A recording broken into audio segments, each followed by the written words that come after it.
கிறிஸ்துவுக்குள் பிரியமான என் அன்பு சகோதரிகளே இயேசு கிறிஸ்து நாமத்திலே என் அன்பின் வாழ்த்துக்களை தெரிவித்துக் கொள்கிறேன். இந்த புதிய மாதத்திலே ரெகபோத் நேரத்தின் வாயிலாக இந்த தொலைக்காட்சியின் வழியிலே உங்களை சந்திப்பதில் நான் மிகுந்த மகிழ்ச்சி அடைகிறேன். நீங்கள் எல்லாரும் சந்தோஷமாக இருப்பீர்கள் என்று கிறிஸ்துவுக்குள்ளே நான் விசுவாசிக்கிறேன்.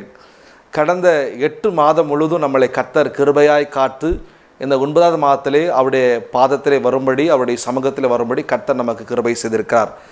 இந்த செப்டம்பர் மாதம் இந்த முதல் சனிக்கிழமையிலே கர்த்தருடைய வார்த்தையை நான் கொடுப்பதிலே நான் மிகுந்த மகிழ்ச்சி அடைகிறேன். இந்த தொலைக்காட்சியின் வாயிலாக இந்த வார்த்தையை கேட்டுக்கொண்டிருக்கிற ஒவ்வொருவரையும் கர்த்தர் ஆசீர்வதிப்பாராக.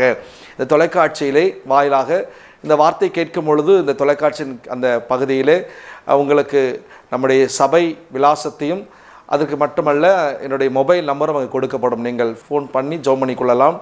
அதே சமயத்திலே நீங்கள் பக்கத்தில் இருப்பவர்கள் வேறு ஏதாவது சபைக்கு போகாமல் இருந்தால் நம்முடைய சபைக்கு வரலாம். நீங்கள் சபையை தேடி வந்து தேவனை ஆராதிக்க வேண்டும் என்று விரும்பினால் எனக்கு தொடர்பு கொள்ளலாம்.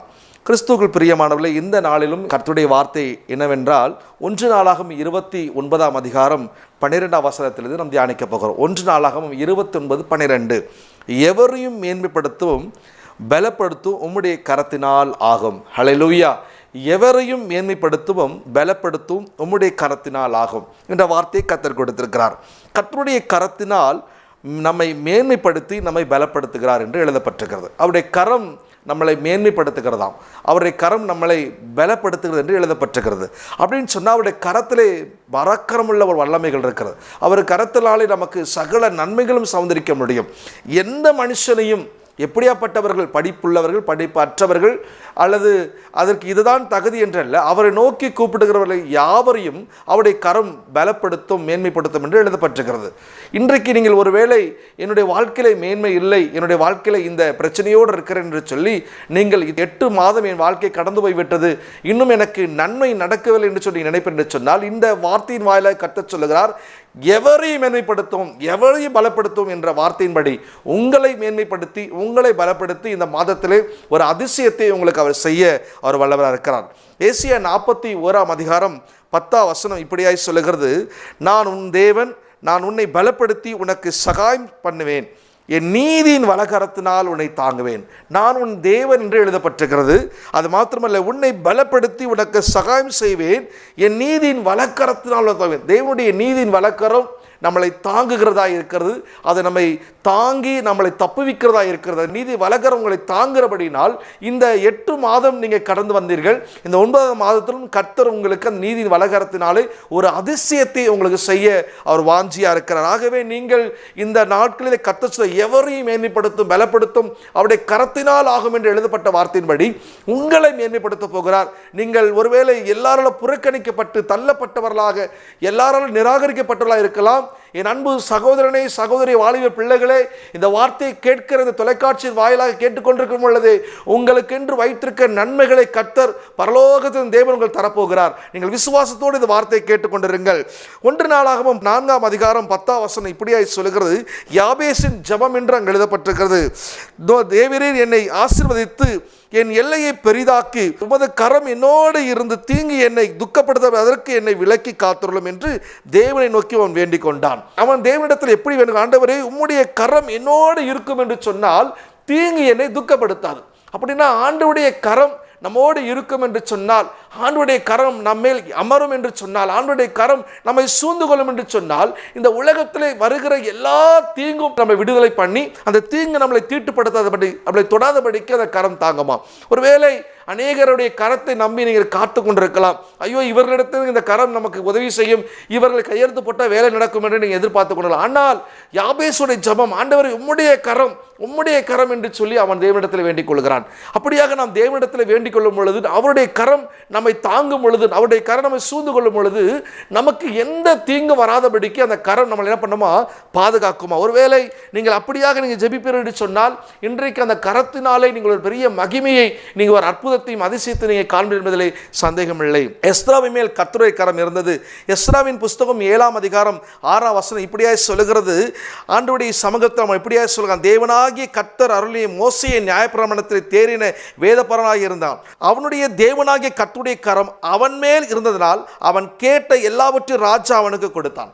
ஆண்டவருடைய கரம் ஆண்டுடைய வல்லமுள்ள கரம் எஸ்ராவின் மேல் இருந்தபடினால் அவன் கேட்ட எல்லாத்தையும் ராஜா கொடுத்தான். அப்படின்னா எஸ்ரா எதற்காக அந்த பகுதிக்கு போனான், எந்த நோக்கத்துக்காக போனான் என்பதை ராஜா அறியத்தக்கதாக, ராஜா அதை புரிந்து கொள்ளத்தக்கதாக ஆண்டவருடைய வல்லமுள்ள கரம் எஸ்ரா மேல் அமர்ந்திருந்தது. எஸ்ரா மோசேயின் நியாயப்பிரமாணத்தின்படி, மோசேயினுடைய வார்த்தைகள், கர்த்தர் மூலமாக சொல்லப்பட்ட வார்த்தையின்படி செவி சாய்த்தவனாக தேவனுடைய ராஜ்யத்திற்காக, சபைக்காக அவன் ராஜாவிடத்தில் போகும் பொழுது ராஜாவின் இருதயத்திலிருந்து தாராளமாய் கொடுக்கத்தக்கதாக அந்த எஸ்ராவின் மேல் கர்த்தருடைய கரம் அமர்ந்தது. இன்றைக்கு உங்கள் மேல் கர்த்தருடைய கரம் அமர்ந்திருக்கும் என்று சொன்னால், உங்கள் மேல் கர்த்தருடைய கரம் இருக்கும் என்று சொன்னால், நீங்கள் கேட்டுக்கொள்கிறது எதுவோ, நீங்கள் வேண்டிக் கொள்கிறது எதுவோ அதை நிச்சயமாக உங்களுக்கு தர அவர் வல்லவராக இருக்கார். நீங்கள் வெட்கப்பட்டு போவதில்லை. எஸ்ராவுக்கு ஆண்டுடைய கரம் இருக்கும் பொழுது அற்புதம் நடக்கும் என்று சொன்னால், நீங்களும் நானும் விசுவாசத்தை காத்திருக்கிறோம், நம்மேல் கர்த்தருடைய கரம் இருக்கும் என்ற விசுவாசத்தை காத்திருப்போம் என்று சொன்னால், எஸ்ராவுக்கு கொடுத்ததை பார்க்கிலும் நமக்கு அதிகமாய் கொடுக்க தேவன் வல்லவராக இருக்கிறார்.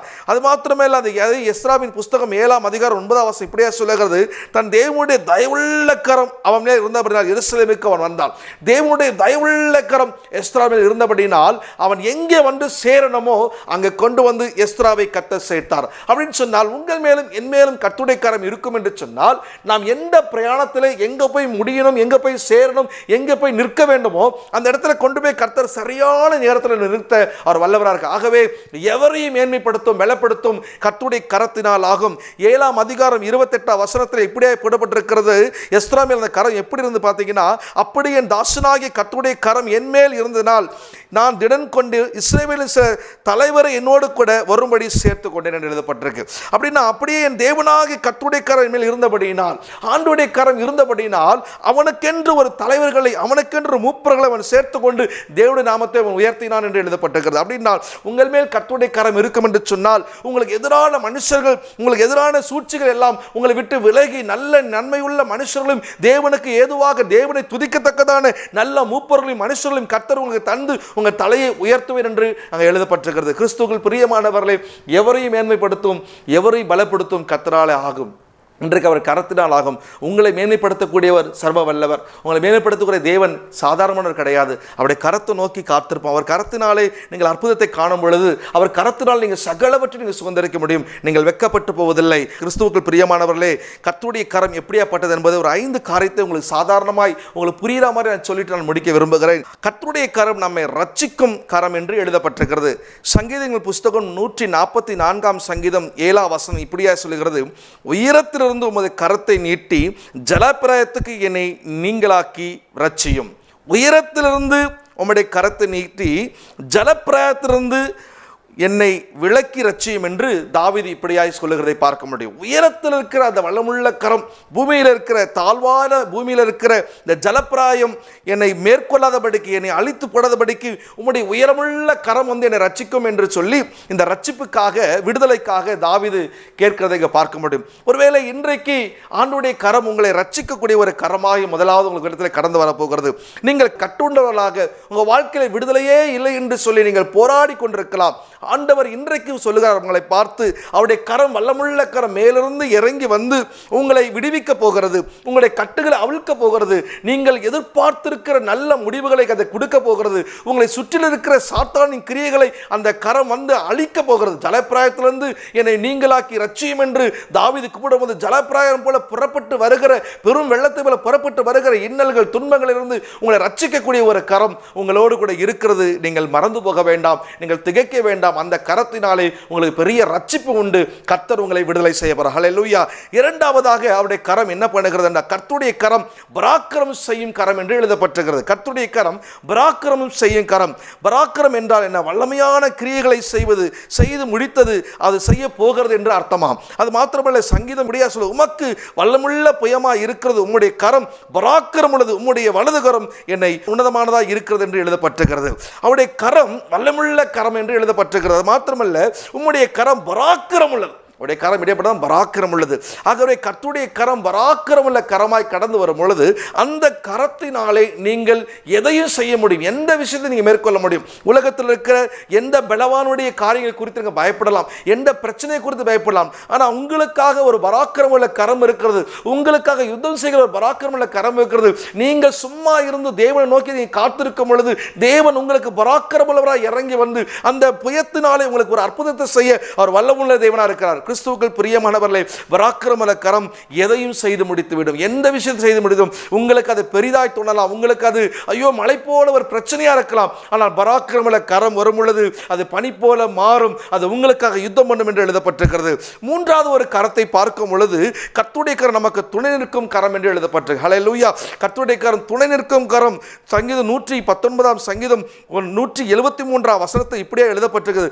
நான் உம்முடைய கட்டளைகளை தெரிந்து கொண்டபடினால் உமது கரம் என்னை துணை நிற்பதாக, உமது கரம் எனக்கு துணை நிற்பதாக என்று சங்கீதக்காரன் எழுதுகிறதை பார்க்க முடியும். கிறிஸ்துவுக்குள் பிரியமானவர்களே, கர்த்தருடைய கரம் துணை நிற்கும். இந்த வல்லமுள்ள கரம் உங்களுக்கு துணை நிற்கும் பொழுது, இந்த வல்லமுள்ள கரம் உங்களோடு இருக்கும் பொழுது நீங்கள் எதை குறித்து பயப்பட வேண்டாம். இந்த கரத்தினாலே நீங்கள் சகலவற்றை மேற்கொள்ள முடியும். கர்த்தருடைய கரம் துணை நிற்கும். நமக்கு நிறைய பேர் இன்னைக்கு உலகத்தில் நான் உன் கூட இருக்கிறேன், நான் உன்னை பார்த்து கொள்றேன், உன்னை நான் கைவிட மாட்டேன், கையை பிடிச்சுக்கோ, என் கூட நடந்து வா என்றெல்லாம் சொல்லுகிறது உண்டு. ஆனால் நீங்கள் அதையெல்லாம் பார்க்கும் பொழுது அந்த கரமெல்லாம் ஒரு நாள் விலகி போயிடும், ஒரு சூழ்நிலை வரும், மறந்து போயிடுவாங்க, நம்மளை விட்டு தூரம் போயிடுவாங்க, கடைசி வரைக்கும் இருக்குன்னு சொல்றவங்க நம்ம கூட இருக்க மாட்டாங்க. ஆனால் கர்த்தருடைய கரம் துணை நிற்கும். ஹல்லேலூயா. அவருடைய வல்லமுள்ள கரம் நமக்கு துணை நிற்கும். அந்த கரம் துணை நிற்கும் பொழுது இந்த உலகத்தில் நமக்கு என்ன காரியத்தை செய்யணுமோ அந்த கரம் நம்ம செய்து முடிக்கும். ஹல்லேலூயா. ஏன்னா அந்த கரம் வல்லமுள்ள கரம், சாதாரணமான ஒரு கரம் கிடையாது.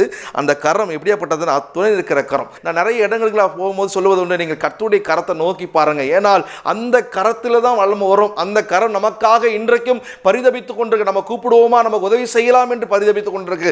நான் மனுஷனுடைய கரத்தை நம்பி, மனுஷனை நம்பி, மனுஷனுடைய யோசனை நம்பி இந்த உலகத்தில் நம்ம கடந்து போகிறதுனால கரம் நமக்கு துணை நிற்பதை மறந்து போகிறோம். நம்மோடு கூட கர்த்தர் இருக்கிறார், அவருடைய கரம் நமக்கு துணை நிற்கிறது என்ற உணர்வுள்ளவர்களாக நம்ம தேவனை நோக்கி கூப்பிடும் பொழுது எவரையும் மேன்மைப்படுத்தும், எவரையும் பலப்படுத்தும், அவருடைய கரத்தினால் ஆகும் என்ற நம்பிக்கை வைக்கும் பொழுது கர்த்தர் பெரிய காரியம் செய்வார் என்பதில் சந்தேகமில்லை.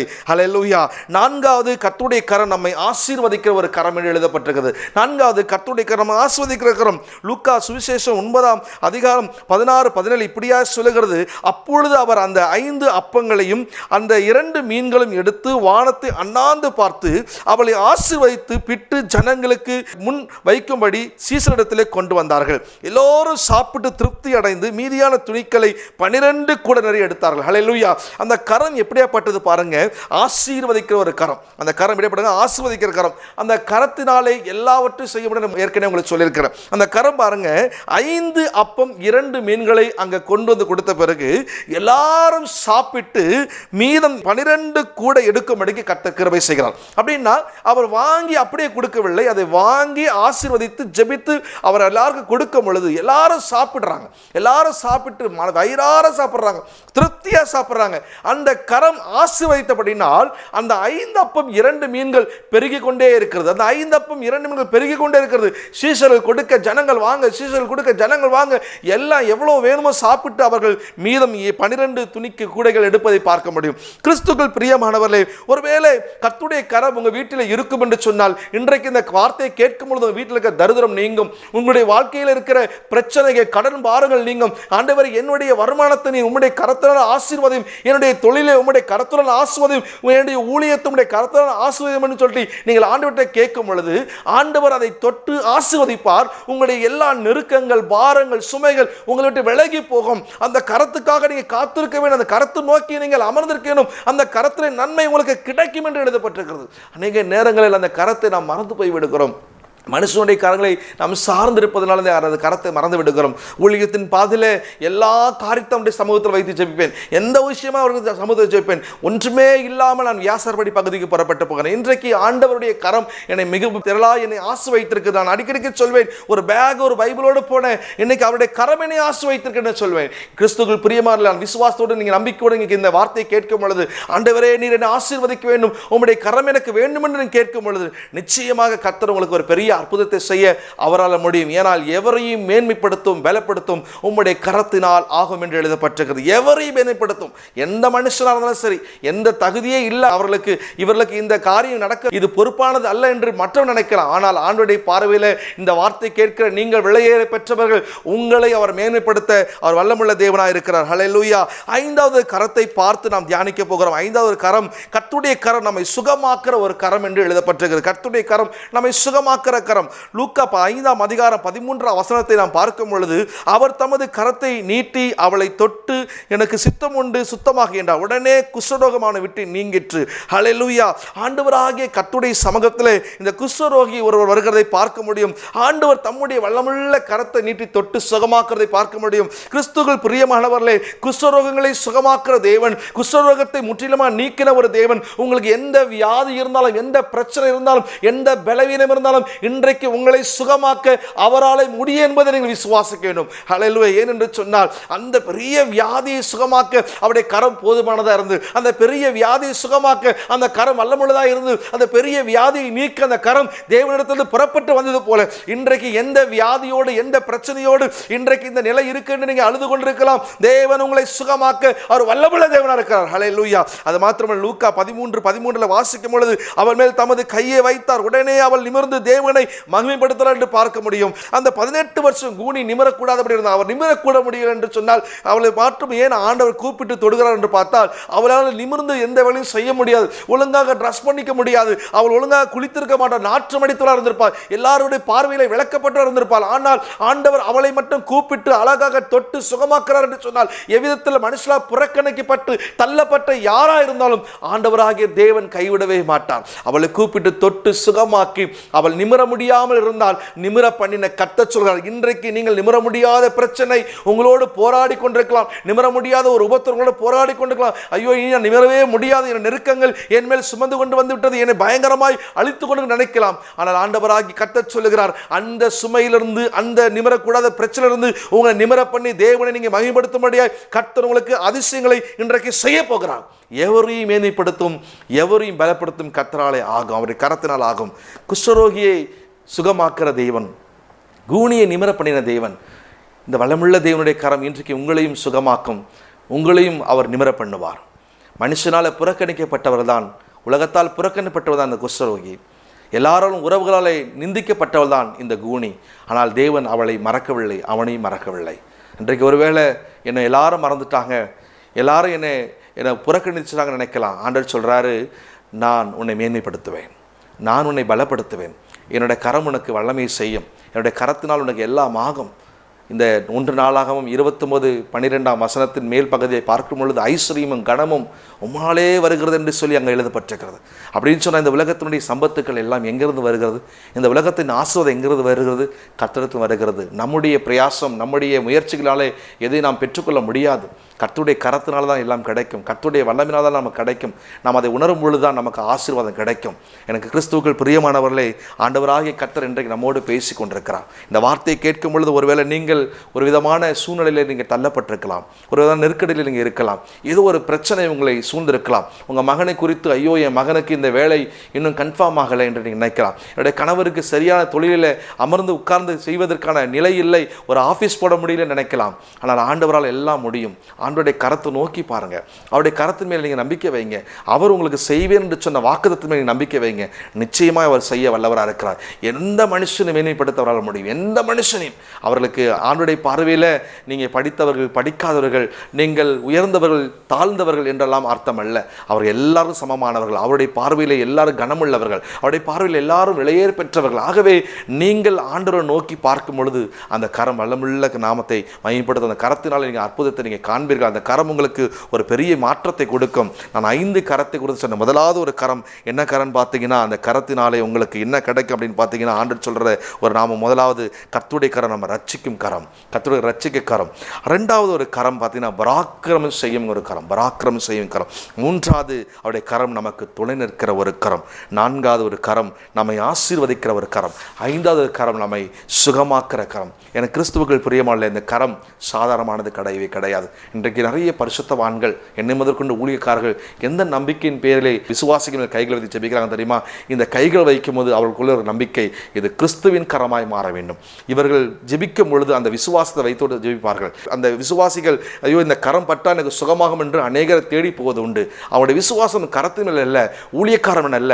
இந்த ஊழியக்காரன் மூலமாக கர்த்தருடைய கரம் இறங்கி வருவது நம்பிக்கை வைக்க வேண்டும். அந்த நம்பிக்கை யாருக்கு இருக்கிறதோ அவங்கள கர்த்தர் விடுதலை பண்ணுவார். அநேகர் சொல்வாங்க, நிறைய நேரம் அவங்ககிட்ட போய் நான் ஜெபிச்சேன், நிறைய பேர் எனக்கு ப்ரே பண்ணாங்க, எனக்கு ஒரு அற்புதம் நடக்கல, இந்த ஊழியக்காரர்கிட்ட பண்ண அவங்க கிட்ட பண்ண. உங்கள் விசுவாசம் கர்த்தர் மேல் இருக்க வேண்டும். உங்களுடைய நம்பிக்கை இயேசுவின் மேல் இருக்க வேண்டும். இயேசுவின் இடத்தில் வைக்கும் பொழுது இந்த கரத்தை நம்பி நீங்கள் தேவனை நோக்கி காத்திருக்கும் பொழுது தேவனுடைய கரம் இறங்கி வரும். தேவனுடைய கரம் அற்புதம் செய்யும். எனக்கு கிறிஸ்துவுக்குள் பிரியமானவர்களே, அவராலே கூடாத காரியம் ஒன்றுமில்லை. இந்த உலகத்தில் இருக்கிற எல்லாரையும் நம்புகிறோம், இயேசுவை மட்டும் மறந்து விடுகிறோம். நமக்கு முதலாவது தேவனுடைய ராஜ்யத்தை நீதியை தேடுங்கள், அப்பொழுது இவைகள்லாம் கூட கொடுக்கப்படும் என்று எழுதப்பட்டிருக்கிறது. இன்னைக்கு நீங்கள் எந்த ஊழியக்காரர்கிட்ட போய் ஜெபிச்சாலும் சரி, எந்த பரிசுத்தவான்களை நீங்கள் சந்தித்தாலும் சரி, நீங்கள் நம்ப வேண்டும், அவர்கள் மூலியமா இயேசு பேசுவார், அவர்கள் மூலமாக இயேசு என்னை தொடுவார், அவர்கள் மூலமாக இயேசுடைய வார்த்தையை நான் கேட்பேன், அவர்கள் மூலமாக இயேசுடைய வல்லமுள்ள கரம் இறங்கி வரும் நம்ப வேண்டும். அப்பொழுது கர்த்தருடைய கரம் வல்லமையுள்ளதாக இறங்கி வந்து உங்களுக்கு அற்புதம் செய்வதில்லை எவ்விதத்திலும் சந்தேகம் கிடையாது. ஆகவே இந்த நாளிலே இந்த முதல் வாரத்தில் கர்த்தர் சொல்றார், எவரையும் மேன்மைப்படுத்தும், எவரை பலப்படுத்தும், உம்முடைய கரத்தினால் ஆகும். இந்த நாட்டிலே கர்த்தர் சொல்ற வார்த்தை, உங்களை அவர் மேன்மைப்படுத்த போகிறார். இந்த மாதம் நீங்கள் மேன்மையாக இருப்பீர்கள். இந்த மாதம் உங்களை பலப்படுத்த போகிறார். உங்கள் மேன்மைக்குரிய எதிரான காரியங்கள், உங்களை பலத்துக்குரிய எதிரான காரியங்களை கர்த்தர் முற்றிலுமாக அகற்றி போடுவார். இன்றைக்கு உங்களை விடுதலை செய்வார். கண்களை மூடி கர்த்தருடைய சமூகத்தில் இந்த வார்த்தைக்கு நேரம் ஜெபம். நல்ல தெய்வமே, இந்த அருமையான இந்த நல்ல நாளிலே இந்த வார்த்தையை கேட்டுக்கொண்டிருந்த ஒவ்வொரு மேலும் வல்லமை இறங்கும்படி நாங்கள் ஜெபிக்கிறோம் அப்பா. விசேஷமாய் கர்த்தாவை எவரையும் மேன்மைப்படுத்தும், எவரையும் பலப்படுத்தும், உம்முடைய கரத்தினால் ஆகும் என்று சொன்னீங்க. அந்த வார்த்தையின்படி உடைய பிள்ளைகளை நீர் மேன்மைப்படுத்தி பலப்படுத்த போறதுக்காக ஸ்தோத்திரமானார். பிள்ளைகள் வாழ்க்கையில காணப்படுகிறதான எல்லா தாழ்வான சூழ்நிலைகள் இப்பொழுது இயேசுவின் நாமத்திலே இந்த மாதம் மாறட்டும் அப்பா. பிள்ளைகளை மேன்மைப்படுத்துவீராக, கனப்படுத்துவீராக. பிள்ளைகளுக்கு ஒரு நன்மை இறங்கி வரும் நாங்கள் ஜெபிக்கிறோம் அப்பா. நன்றி பரிசுத்த ஆவியானவரே, நன்றி ஆண்டவரே. ஆண்டவரே மக்கு நன்றி.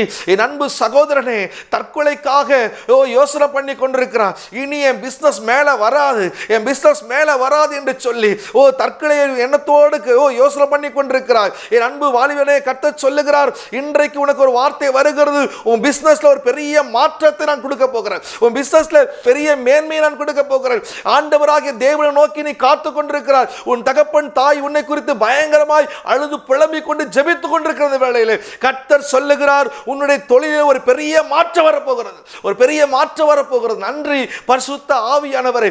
எவரையும் மேன்மைப்படுத்தும், எவரையும் பலப்படுத்தும், அவருடைய கரத்தினால் ஆகும். கர்த்தருடைய வல்லமை இறங்கி கொண்டிருக்கிறதுக்காக ஸ்தோத்திரம். 12ஆம் கிளாஸ் 12th படித்துக் கொண்டிருக்க மகனுக்காக தாயார் ஒருத்தவங்க ரொம்ப பாரத்தோடு ஜெபித்துக் கொண்டிருக்கிறீங்க. அடிக்கடிக்கு மகனுக்கு ஒரு அலக்கடிக்கிற ஒரு ஆவி வருகிறது. எப்படியாவது 12th முடிக்கிறாங்க, அது வரைக்கும் அவனுக்கு ஒன்றும் ஆகக்கூடாது. கர்த்தர் சொல்லுகிறார், அவருடைய நாமத்தினால இன்றைக்கு உங்களை மகனுக்கு ஒரு பூரண விடுதலை வருகிறது.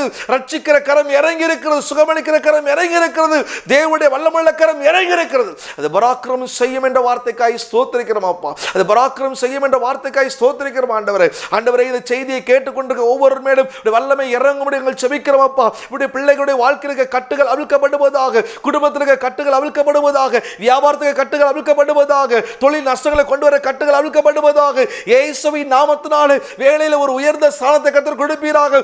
பிள்ளைகள் எதிர்நோக்கி காத்திருக்கிற நன்மைகளை கர்த்தர் பூரணமாய் தருபடியாய் இன்றைக்கு அந்த கட்டுகளை இயேசு கிறிஸ்துவின் நாமத்திலே அவிழ்க்கிறேன்.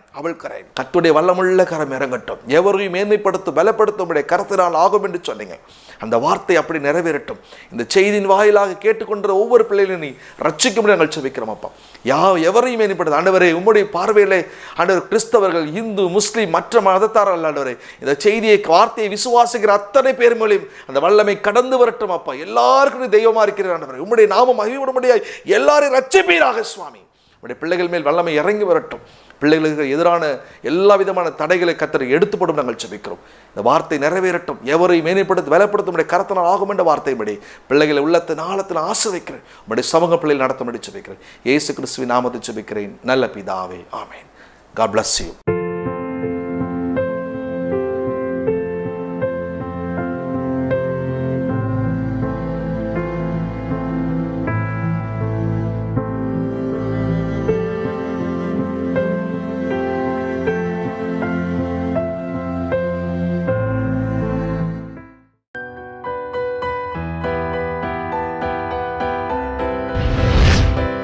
உங்களை ஆசீர்வதிப்பாராக.